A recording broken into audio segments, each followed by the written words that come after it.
के साथ रहना चाहिए। इन सब के बीच एक और बड़ा अपडेट है, कनाडा में पुलिस प्रशासन को लेकर बहुत बड़ी खबर है और ये बहुत बड़ा खुलासा भी।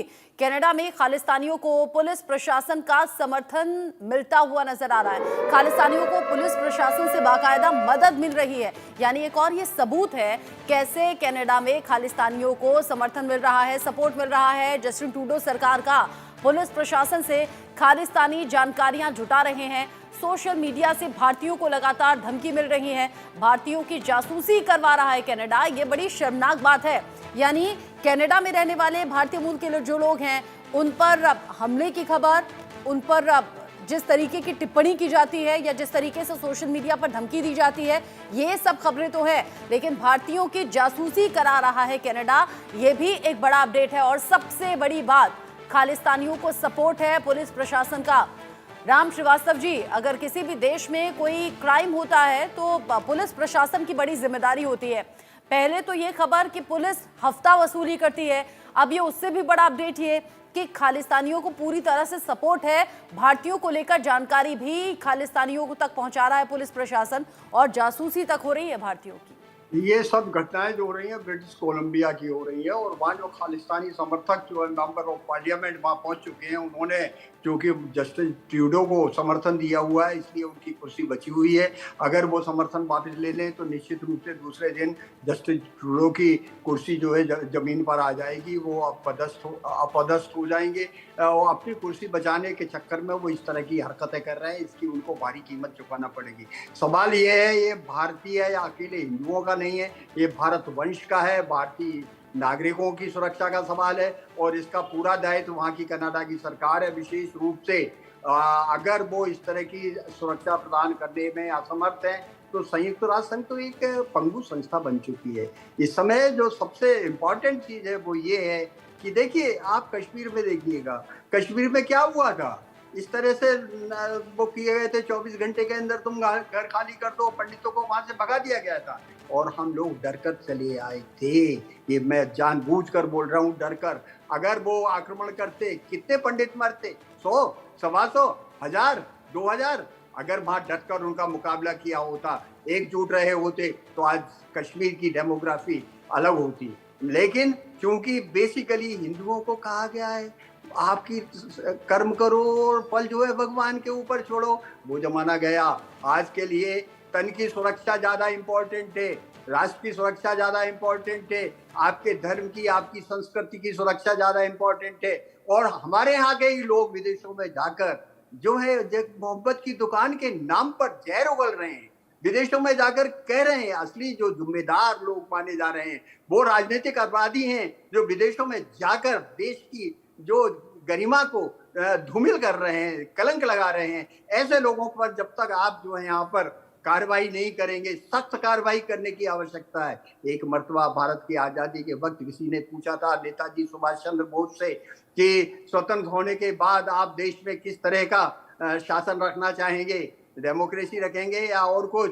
तो नेताजी सुभाष चंद्र बोस ने कहा था आजादी मिलने के कम से कम 10 साल तक मैं वहां जो है डिक्टेटरशिप रखना, जिससे कि जहां पर जो गंदगी गुलामी की फैली हुई है उसका सफाया किया जा सके। आज वही गंदगी गुलामी की हमारे में राजनीतिक नेताओं के रूप में निकल रही है। ये राजनीतिक नेता चुनाव में कोई देश की रक्षा के लिए खड़े नहीं होते हैं। विरोधी दल के नेताओं के अगर इनका हिसाब किताब और इनकी जन्म कुंडली रखी जाए तो पता लगेगा कि इनका कितना भ्रष्टाचार का धन इन्होंने, किसी ने चारा खाया है, किसी ने कुछ किया है, किसी ने कुछ किया है। अरबों खरबों की संपत्ति विदेशों में खरीद ली है। लंदन में भी देखिएगा बेनामी संपत्ति हमारे नेताओं की मौजूद है।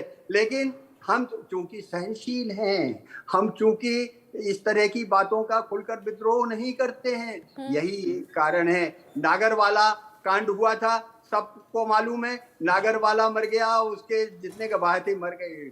और तो और हमारे जो प्रधानमंत्री लाल बहादुर शास्त्री की मृत्यु हुई, उसमें जो गवाही देने के लिए डॉक्टर जा रहा था उसको मार दिया गया, उनका रसोइया उसको मार दिया गया और हम उन सब फाइलों को दबाकर बैठे हुए हैं। राम श्रीवास्तव जी, क्या आप ये इस तरफ इशारा कर रहे हैं कि ये जो बांग्लादेश में, पाकिस्तान में या फिर कनाडा में अलग अलग जगहों से जो एक तरह की खबरें सामने आ रही हैं हिंदुओं पर हमले की, वो काफी हद तक डिपेंड करता है कि भारत में नेता अपने स्वार्थ के लिए या फिर कुछ मुस्लिम नेता अपने स्वार्थ के लिए किस तरह के बयान दे रहे हैं, किस तरह की घटनाएं घट रही हैं।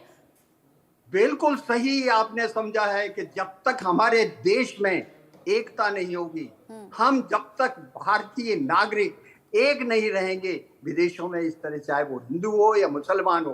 अब तो अगर चाहिए खालिस्तान तो कनाडा में खालिस्तान की मांग करना चाहिए, क्योंकि वहाँ की राष्ट्रभाषा को वहाँ की खालिस्तानी भाषा बना देना चाहिए। अगर ये मांग उठे तो हम जो है इनकी खालिस्तानियों का वो मानेंगे। आज पंजाब के अंदर कोई भी व्यक्ति, छोटे से छोटे तबके का लेकर बड़े से बड़ा, कोई भी खालिस्तान का समर्थक नहीं है। फिर ये कैसे पनप रहे हैं? इनको फंडिंग कौन कर रहा है? इनको आईएसआई फंडिंग कर रहा है, इनको पाकिस्तान फंडिंग कर रहा है। वो अपनी खुर्रस निकाल रहा है। बांग्लादेश में जो कुछ हुआ और वहां पर जो आक्रमण किए गए वो किसने कराए? पाकिस्तान समर्थित जो जमायते इस्लाम है उसने ये सब नाटक किया। वहाँ हिंदू पटवारियों से, हिंदू शिक्षकों से और तो और हाईकोर्ट के जज से त्यागपत्र ले लिया गया। शेख हसीना को भगा दिया गया। कैसे भगा दिया? ये प्रजातंत्र है? किसकी गलती है? इसकी गलती है। अगर हम एक रहते तो प्रजातंत्र सुरक्षित रहेगा।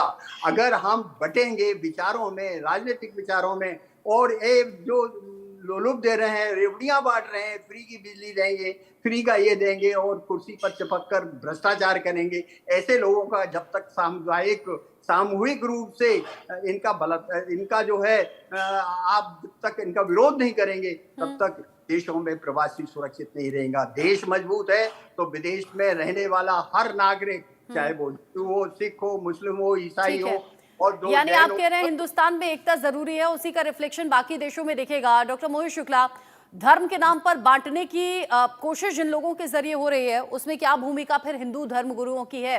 कैसे रोकी जाए ये घटना? सभी को एक कैसे किया जाएगा? किसकी जिम्मेदारी, राजनेताओं की या धर्म गुरुओं की? देखिए, सबसे पहले जो नागरिक जो हमारे देश के हों या किसी अन्य देश में जो भी हिंदू रह रहे हैं, जब वो वोट देते हैं तो उनको सबसे पहले जो राजा का गठन हुआ है उसका पहला लक्ष्य होता है राजा का प्रत्येक नागरिक की सुरक्षा करना। अब उनको ये देखना पड़ेगा कि कौन किस सरकार का हम गठन कर रहे हैं। सबसे पहली शर्त होनी चाहिए हमारी सुरक्षा, हमारे परिवार की सुरक्षा कौन करेगा, इसका पहला उनका लक्ष्य होना चाहिए। इस पर ध्यान केंद्रित करें। मगर लोग क्या देख रहे हैं कि कहाँ भी कौन बिजली फ्री दे रहा, कौन पानी फ्री दे रहा।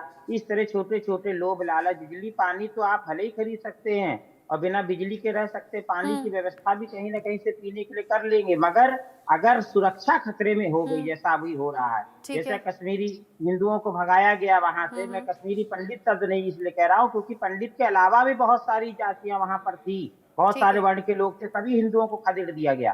तो इसलिए ऐसा जो है वहां से जो कश्मीर से हिंदुओं को खदेड़ा गया, बांग्लादेश से कहा जा रहा है हिंदू वहां से भाग जाओ। तो सबसे पहले जब सरकार का चुनाव करें तो ऐसी सरकार का चुनाव करें जो पहली सरकार की होनी चाहिए, जो हमारी सुरक्षा। यानी आप कह रहे हैं इसमें पहली जिम्मेदारी सरकार की बनती है, सरकार इतनी सक्षम रहे कि इस तरह की घटनाएं न तो पनपे न इस तरीके का दोहराव हो, ताकि हिंदुस्तान में अगर एकता रहे तो फिर बाकी देशों पर भी उसका असर है। क्योंकि हिंदुस्तान में अगर ये घटनाएं घटती हैं या धर्म के नाम पर बढ़ते हैं लोग तो फिर बाकी देशों में इसका रिफ्लेक्शन दिखता है। डॉक्टर मोहित शुक्ला, डॉक्टर राम श्रीवास्तव जी, बहुत शुक्रिया आप दोनों का इस डिस्कशन में इंडिया न्यूज पर जुड़ने के लिए, मेरे साथ रहने के लिए।